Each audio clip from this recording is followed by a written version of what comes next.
कर्जमाफीच्या विषयाच्या बाबतीत तर आपल्याला कल्पना आहे. आपल्या सरकारने 30 जूनची तारीख दिली. आता 30 जूनची तारीख त्यांनी पाळली पाहिजे आणि पाळून चांगल्या पद्धतीने जी काही यांची मागणी ती सरसकट कर्ज शेतकऱ्यांचं माफ झालं पाहिजे ती त्यांनी मागणी 30 जूनपर्यंत करण्याची आवश्यकता आहे. त्याचबरोबर शेतमालाला जो भाव नाही, सध्या आपल्याला कल्पना आहे की सध्या आता मार्केटमध्ये सोयाबीन आलेलं आहे. सोयाबीनची आधारभूत किंमत आहे, म्हणजे सरकारी किंमत आहे सोयाबीनची 5,328 रुपये प्रति क्विंटल. 5,328 रुपये प्रति क्विंटल सोयाबीनची आधारभूत किंमत असताना सुद्धा, हमीभाव असताना सुद्धा आज शेतकऱ्यांच्या सोयाबीनची खरेदी 3,000, 3,100, 3,200, 3,300 पर्यंत त्यांनी चालू आहे. त्याच्यामुळे शेतकऱ्यांना एका क्विंटलच्या मागे जवळपास 2,000 रुपये नुकसान त्या निमित्तानं एका क्विंटलच्या मागे होत आहे. 2,000 रुपये एका क्विंटलच्या मागे.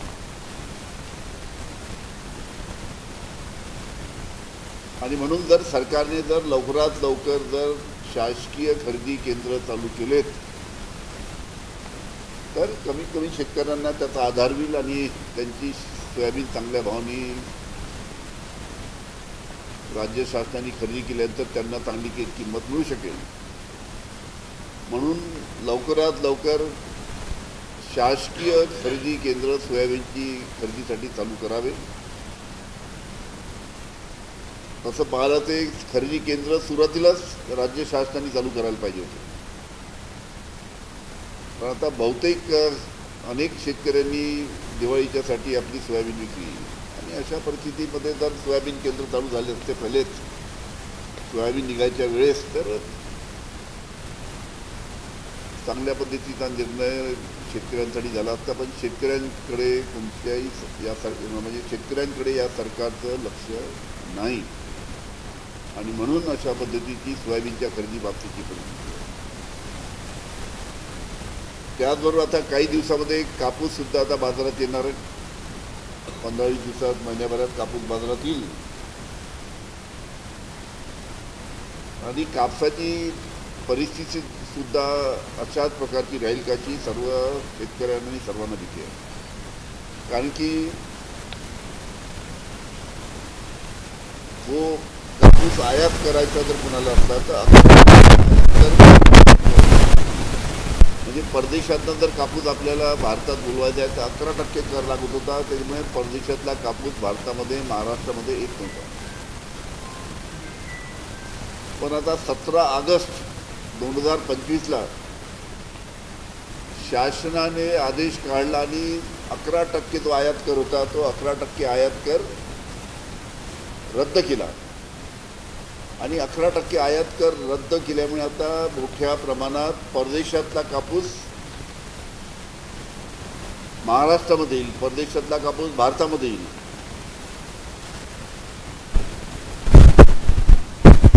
आणि त्याच्यामुळे आपल्या कापसाचा भाव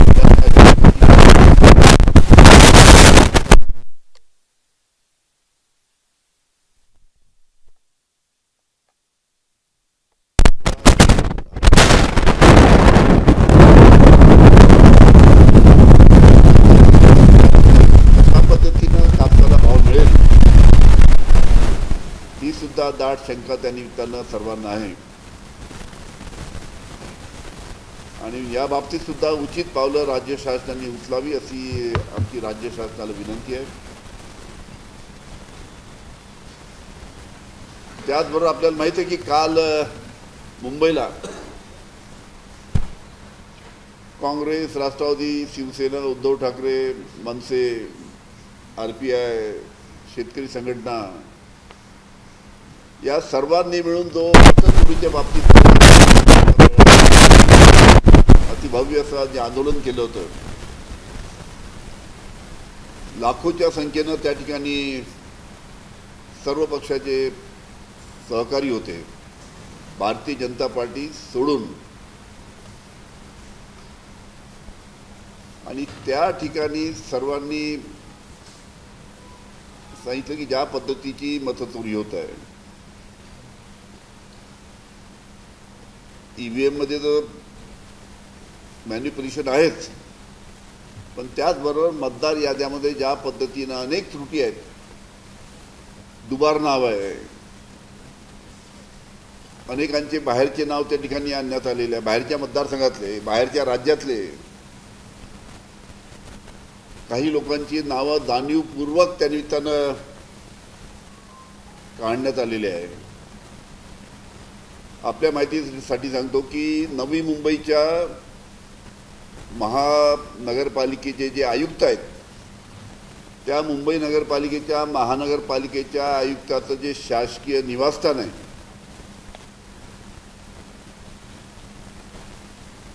त्या म्युन्सिपल कमिशनरच्या शासकीय निवासस्थानामध्ये 120 मतदाराची नोंद आहे. म्हणजे शासकीय निवासस्थान सुद्धा बनावट मतदार आणण्यासाठी यांनी सोडलं नाही आहे. आता आयुक्ताच्या शासकीय बंगल्यावर 120 लोकांची नोंद आहे आणि त्या सर्वांनी मतदान केलं आहे विधानसभेत. शासकीय बंगले कमी पडले की काय आहे, शौचालयाच्या पत्त्यावर सुद्धा, शौचालयाचा पत्ता देऊन सुद्धा त्यामध्ये सुद्धा काही मतदारांची नोंद झालेली आहे. काही ठिकाणी 200, 300, 400, 2 खोल्याच्या घरामध्ये 400, 450 मतदार त्या निमित्तानं आढळलेले आहेत. आणि म्हणून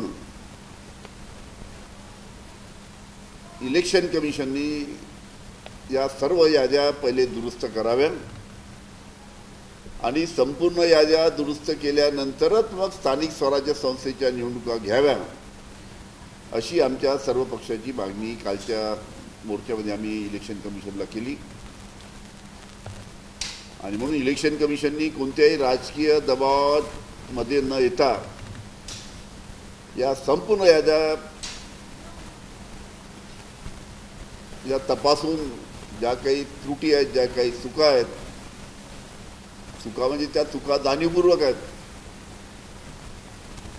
जाणीवपूर्वक ज्या चुका त्यामध्ये करण्यात आलेल्या आहेत निवडणुका जिंकायसाठी, त्या संपूर्ण दुरुस्ती करूनच मग स्थानिक स्वराज्य संस्थेच्या निवडणुका घ्याव्या, अशी सुद्धा आमची मागणी आहे. आता ही तुमची इथलीच लिस्ट आहे, अमरावती जिल्ह्याची. अमरावती पुढे पेज नंबर, त्याच्यामध्ये सुद्धा अनेक डुप्लिकेट, काय नाव ठरलं ठाकरे,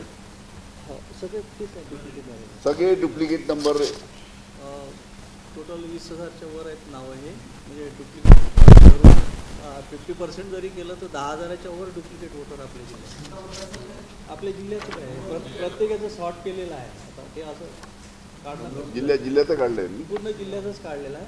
अमरावती आहे, याच्यात बडनेर आहे. म्हणजे काही काही ठिकाणी आताच मला दाखवलं, रवी ठाकरे, कुंदाताई यादव, कुंदाताई यादव, कुंदाताई यादव, कुंदाताई यादव, 4 वेळा. शेवटी कुठे आहे ती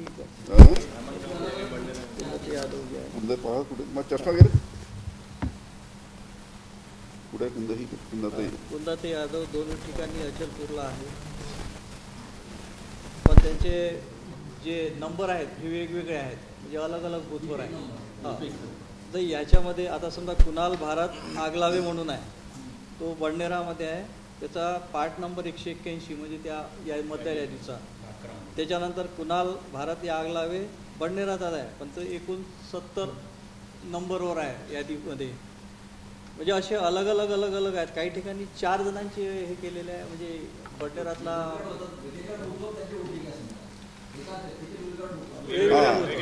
एकाच व्यक्तीचे काही नंबर बदलून अलग अलग आहे, अलग अलग ठिकाणी व्होटिंग आहे आणि त्यांनी विधानसभेमध्ये मतदान केलेलं आहे. आता कालच्या याच्यामध्ये, कालच्या सभेमध्ये सुद्धा दाखवलं, राज ठाकरेंनी दाखवलं की भिवंडी तिकडे ठाणा इकडच्या लोकांनी मलबार हिलमध्ये येऊन मतदान केलं आणि ती किती 3,500 लोकांनी. आता इथे आता तुम्हाला शाळी, आता मी बोलणं योग्य नाही, जे कलाकार लोक बरोबर कलाकारी करतात. आता याच्यामध्ये वाचा ना. कुसुम वाकोडे म्हणून आहे, तिचं अमरावती मतदारसंघात नाव आहे आणि तिचंच कुसुम रामदास वाकोडेचंच नाव तिवशामध्ये आहे. दिवसा आता कुसुम रामदास वाकोडे म्हणून आहे, 238 तिचा पार्ट नंबर आहे आणि 38 अकाउंट नंबर आहे, त्याच्यावर अमरावती विधानसभा लिहिला आहे. आणि दुसरं तिचंच आहे कुसुम रामदास वाकोडे, ही तिवशामध्ये सुद्धा आहे. अशा हा माझं हे 20,708 नाव आहेत, पण हे डबल असल्यामुळे आपण 50% जरी धरली तरी 10,000च्या वर आहे. आणि स्थानिक स्वराज्य संस्थेच्या निवडणुकीमध्ये समजा जो कोणी अपेक्षित नगरपालिकेचा अध्यक्ष होऊ शकेल किंवा नगरपंचायतचा अध्यक्ष होऊ शकेल, अशा लोकांचे नावं आता समजा अनिल ठाकरे समजा एखाद्या नगरपालिकेचा अध्यक्ष होऊ शकतो, हे रिझर्वेशन आलं तर अंदाज करून त्यांनी अनिल ठाकरेचं नाव कसं कापायचं, तर त्यांनी अनिल ठाकरेचं नाव पहिलेच कापून टाकलं 6 महिन्यापूर्वी. अंजनगाव सुरजील झालं. आमच्या कोंढाळी जे आता तुमच्या नागपूरच्या रस्त्यावर गाव आहे त्या ठिकाणी नगरपंचायत आहे. त्या नगरपंचायतमध्ये संजय राऊत हे तिथे त्यांनी अँटिसिपेट केलं की हे रिझर्वेशन इथे येऊ शकते, त्यांचे हे उमेदवार होणार होते. गेल्या 20 वर्षापासून ग्रामपंचायतचे ते सदस्य आहेत. ते जरा नाव पाहायला गेले त्यांचंच नाव गायब. त्यांचं नाव टाकून दिलं हिंगणा. त्यांनी तक्रार केली संजय राऊत कोंढाळणी. त्यांनी तक्रार कलेक्टर केल्यानंतर कलेक्टरनी चौकशी केल्यानंतर कलेक्टरनी रिपोर्ट दिला की संजय राऊत यांचं नाव त्यांनी अर्ज केला नसताना सुद्धा हेतुपुरस्पर त्यांनी कोणीतरी वगळण्यात आलेलं आहे आणि आम्ही आता याची चौकशी करू. म्हणजे ज्याला निवडणूक लढवायची आहे त्याचंच नाव त्याच्यामध्ये अध्यक्षाची त्याचंच नाव त्याच्यामध्ये गायब आहे. अशा पद्धतीचे अनेक घोळ.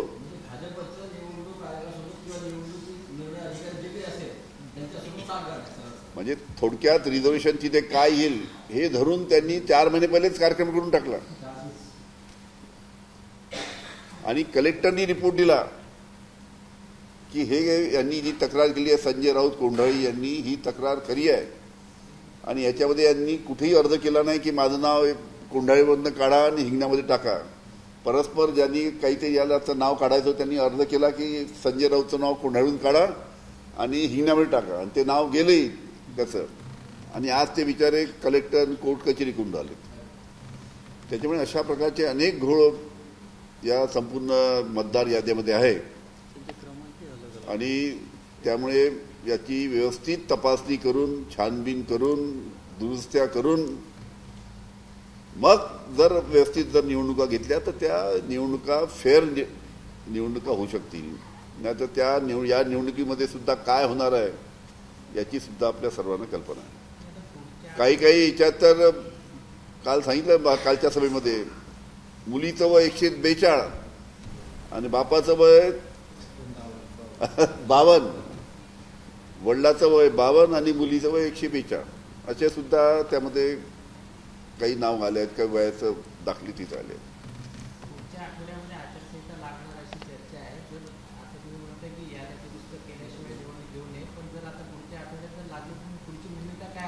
कसं आहे, पहिले आम्ही आता काल एवढा भव्य मोर्चा काढला. इलेक्शन कमिशननी त्याची दखल घेतली पाहिजे, पण इलेक्शन कमिशन काही बोलत नाही. भारतीय जनता पार्टीचे नेतेच बोलतात. आम्ही प्रश्न विचारतो इलेक्शन कमिशनला, उत्तर देते भारतीय जनता पार्टी. मला समजत नाही काय या संपूर्ण याचं उत्तर भारतीय जनता पार्टीने न देता इलेक्शन कमिशननी द्यायला पाहिजे. आम्ही तर भारतीय जनता पार्टीला कुठे विचारतही नाही. आणि कालचा मोर्चा झाला नाही पाहिजे म्हणून त्यांनी राजकीय दबावाखाली पोलिसांनी परवानगी सुद्धा दिली नाही. पण सगळ्या जनतेचा एवढा आग्रह होता की परवानगी नाही दिली तरी हरकत नाही, राजकीय दबावाखाली परवानगी दिली नाही तर आपण मोर्चा काढला पाहिजे. आणि म्हणून मोर्चा काढला आणि सर्व ज्येष्ठ नेते त्या मोर्चामध्ये सामील होते.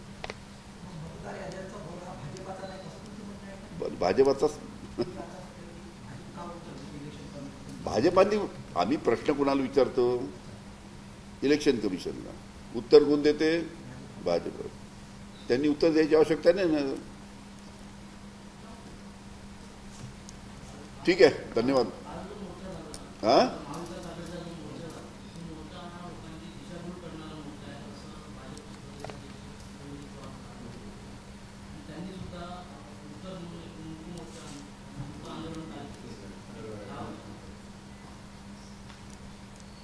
अजून काही प्रश्न?